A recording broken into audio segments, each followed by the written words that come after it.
Mr. President, Excellencies, distinguished members of the General Assembly, Namaste from Bharat.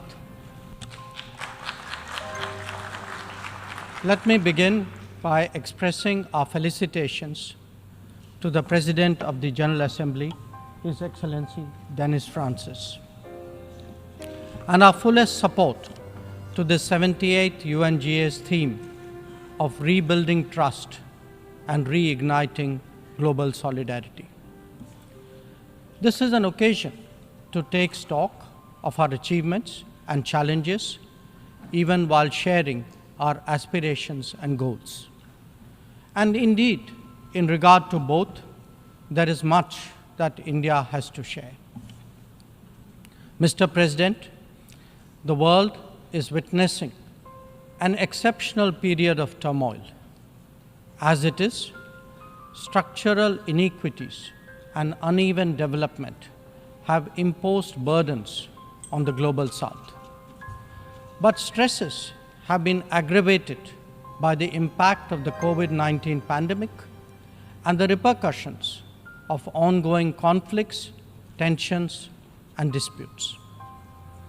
As a result, socio-economic gains of recent years have been rolled back, resources for sustainable development are severely challenged, and many countries really struggle to make ends meet. Navigating the future appears even more daunting today. At this juncture, it was with a sense of exceptional responsibility that India took up the presidency of the G20. Our vision of one Earth, one family, one future sought to focus on the key concerns of the many, not just the narrow interests of a few. In the words of Prime Minister Narendra Modi, it was to bridge divides, dismantle barriers, and sow seeds of collaboration that nourish a world where unity prevails over discord and where shared destiny eclipses isolation. The New Delhi G20 Leaders' Declaration articulates our collective ability to do so. Excellencies, friends, at a time when East-West polarization is so sharp and the North-South divide so deep, the New Delhi Summit also affirms that diplomacy and dialogue are the only effective solutions. The international order is diverse, and we must cater for divergences, if not differences. The days when a few nations set the agenda and expected others to fall in line are over. As the United Nations itself symbolizes, finding common ground is an imperative. To listen to others and to respect their viewpoints, this is not weakness, it is the basics of cooperation. Only then can collective efforts on global issues be successful. Recognizing that growth and development must focus on the most vulnerable, we began the G20 presidency by convening the Voice of the Global South Summit. This enabled us to hear directly from 125 nations and place their concerns on the G20 agenda. As a consequence, issues which deserve global attention got a fair hearing. More than that, the deliberations produce outcomes that have great significance for the international community. Mr. President, it was also noteworthy that at India's initiative, the African Union was admitted as a permanent member of the G20. By doing so, we gave voice to an entire continent which has long been its due. This significant step in reform should inspire the United Nations, a much older organization, to also make the Security Council contemporary. Broad representation is, after all, a prerequisite for both effectiveness and credibility. The outcomes of the New Delhi G20 summit will surely resonate for years ahead. Among them is an action plan for sustainable development goals, a crucial need of the day. Equally important are the high principles of lifestyle for environment, and the Green Development Pact as they shape our approach to our planet's future. The transformative role of digital public infrastructure has also finally been recognized as the salience of women-led development in building an inclusive and progressive society. The reform of international financial institutions has been given due weight, as has the resolution of debt vulnerabilities. Friends, the New Delhi G20 outcomes are expressed both as larger policies and as specific initiatives. They could be about building cities for tomorrow or fighting corruption, eliminating hunger or delivering quality education, ending plastic pollution or preserving the ocean-based economy, or for that matter, enhancing food security or even mapping global skills. Some address long-standing issues like gender divide and climate action. Others focus on new concerns such as responsible harnessing of artificial intelligence.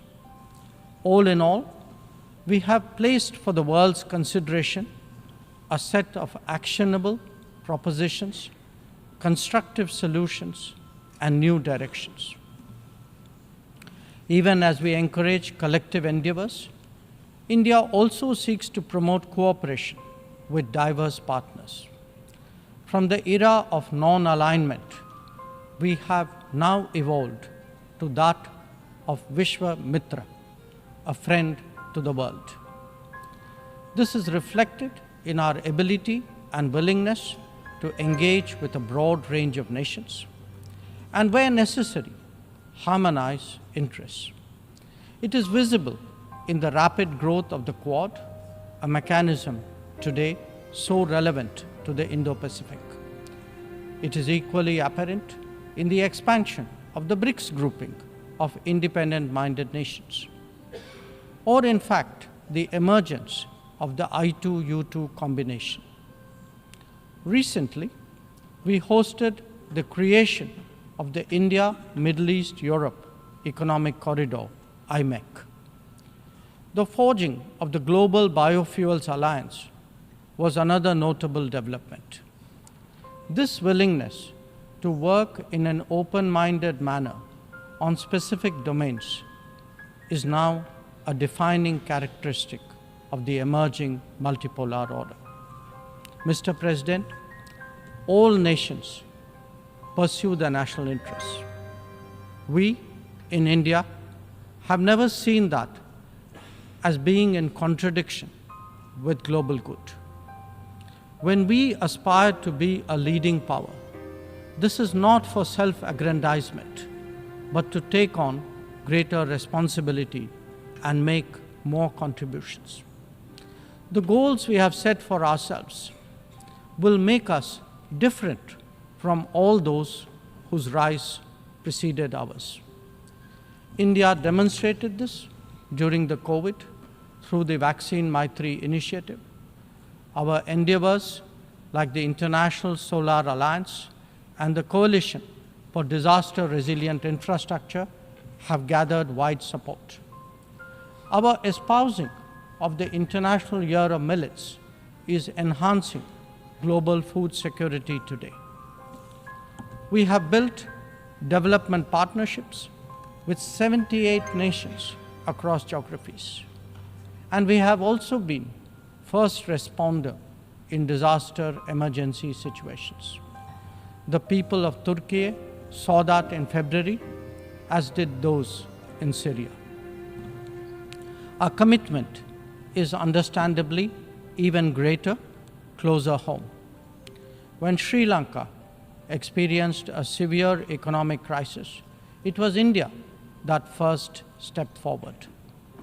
But even in distant regions, partners such as the Pacific Islands have appreciated our contributions to meet their needs in health, in technology, and in climate action.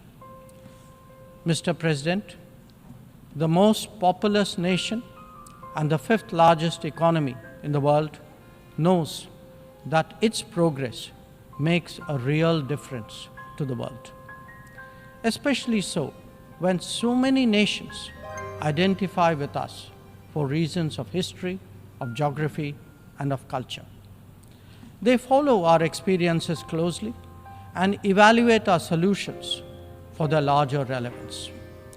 Last week, the United Nations assessed progress towards achieving SDGs. The mood here reflected the struggle to overcome challenges, especially those of resource paucity. It is therefore vital at this midway that we expand our capacities and regain our confidence.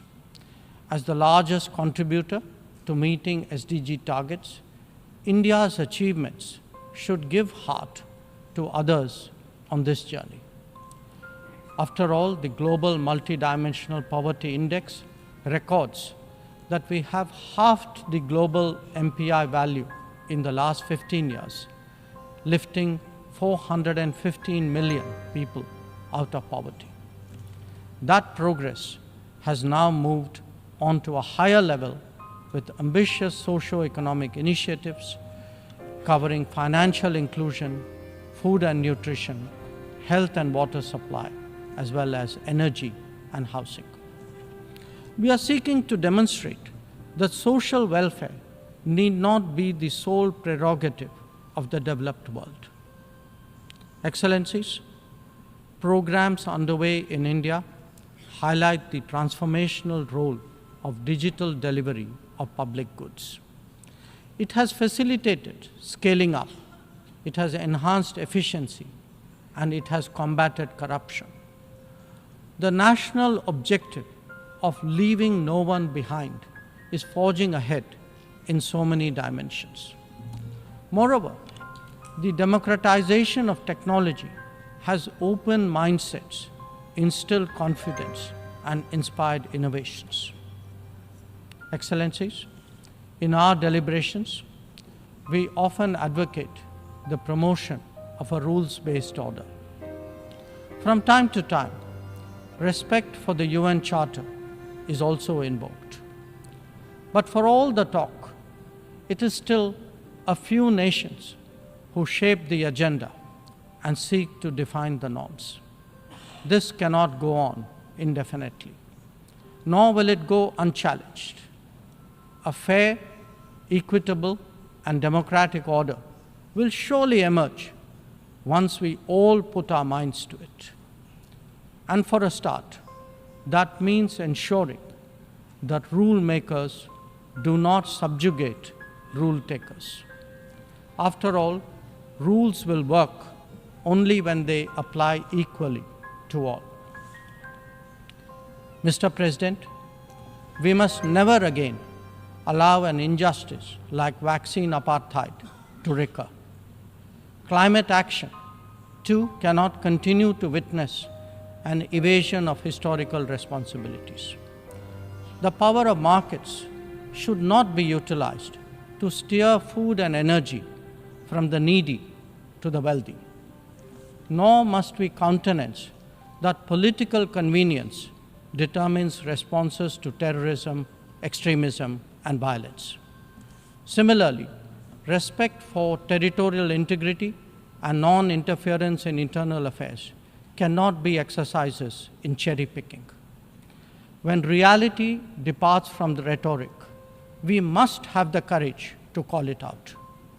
Without genuine solidarity, there can never be real trust. This is very much the sentiment of the Global South. Next year, the United Nations will be hosting the Summit of the Future. This should serve as a serious opportunity to drive change, champion fairness, and reform multilateralism, including the expansion of the Security Council memberships. We must address global challenges imbued with the conviction that we are one Earth and one family with one future. Excellencies, friends, India has entered the Amrit Kal, a quarter century where greater progress and transformation awaits us. We are confident that our talent and creativity, now so visibly unleashed, will power us forward. The world saw a glimpse of what is to come when our Chandrayaan-3 landed on the moon. Today, our message to the world is in digitally enabled governance and delivery, in the widening ambit of amenities and services, in rapidly growing infrastructure, and in our energetic startup culture. It is visible too in vibrant cultural expressions, such as in the arts, yoga, wellness, and lifestyle. Our latest assertion is in a path-breaking legislation to reserve 1/3 of the seats for women in our legislatures. Mr. President, I speak for a society where ancient traditions of democracy have struck deep modern roots. As a result, our thinking, approaches, and actions are now more grounded and authentic.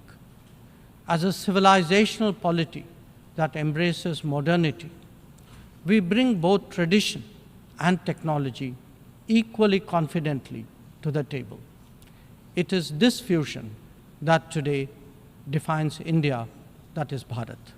I thank you, Mr. President.